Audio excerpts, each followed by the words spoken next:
Okay, more of this stuff. I really hope that your teacher taught you how to solve these things, because if they didn't, this is getting ridiculous. First of all, I've already solved for A, showed you how to do that. It had 2 answers. This one is going to be, well, here's how I solve it. Take cos 2x and sine x. I have sine x, that's cool. I don't like double angle formulas or double angles, so what I'm going to do is I'm going to change this. Now, because I have sine x and I want to solve for sine x, I don't want this cos, so I'm going to change it into a sine x form. Well, here's what I'm going to do actually. I'm going to take this and I'm going to turn it into cos squared x minus sine squared x, because that's my identity, and that's the one that I've got memorized. If you memorized all 3, that's great, but well, I don't want to. What I'm going to do with this is I'm going to take this now, this cos squared x, and I'm going to use a trig identity. I know that cos squared x plus sine squared x equals 1. So I know that cos squared x, whoosh, move this to the other side, is equal to 1 minus sine squared x. Cool? So 2 bracket 1 minus sine squared x minus sine squared x plus 3 sine x equals 3. So 2 bracket 1 minus 2 sine squared x plus 3 sine x equals 3. Okay, I'm going to bring all this shit to one side, set it equal to 0, because I'm getting a quadratic here. Aw, yeah. So 2 minus 4 sine squared x plus 3 sine x minus 3 equals 0. I've got a 2 and a minus 3, so I'm going to put those together. Actually, what the hell? Minus 4. I'm going to move this whole thing to the other side. So 0 equals, because then it becomes plus 4, and I like my first term being positive, so 4 sine squared x minus 3 sine x. Minus 3 goes to plus 3, minus 2 goes to plus 1.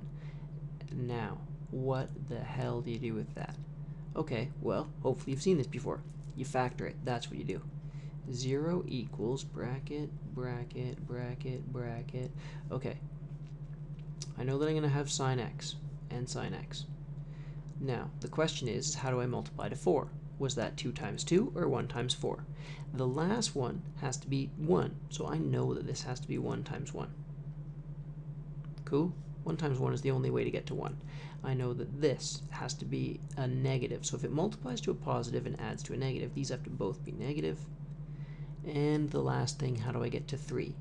Well, in order to get to 3, that means that one of these has to be a 4, and one of them has to be a 1. Now, does that get me to, so that goes to 4, that goes to negative 4, that goes to negative 1, that should go to negative 5, not to negative 3. I think that somewhere along the line I've screwed this question up. Or again, maybe the damn question's written wrong. I hope not.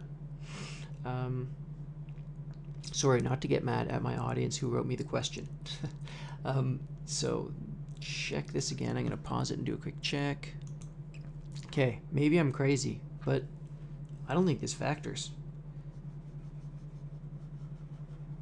Does she really expect you to take this and use quadratic formula and then get the 2 answers and then solve it using quadratic formula? Because if she does and you haven't been practicing this stuff, this question just isn't going to happen for you. Anyways, here's how you do it. A is equal to 4, B is equal to negative 3, C is equal to 1. Then I plug that into negative b plus or minus the root of b squared minus 4ac all over 2a. And I get a couple of answers for that. Ha! And they're both imaginary. I think that, again, unless this question is written wrong and this up here was a negative, or maybe this was a negative,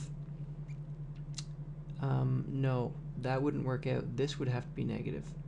Unless that was a negative, I think that this question is also screwed up. Otherwise, you don't get any answers. So this is equal to bleh, imaginary, so no real solution. Cool enough. I'm going to stop there.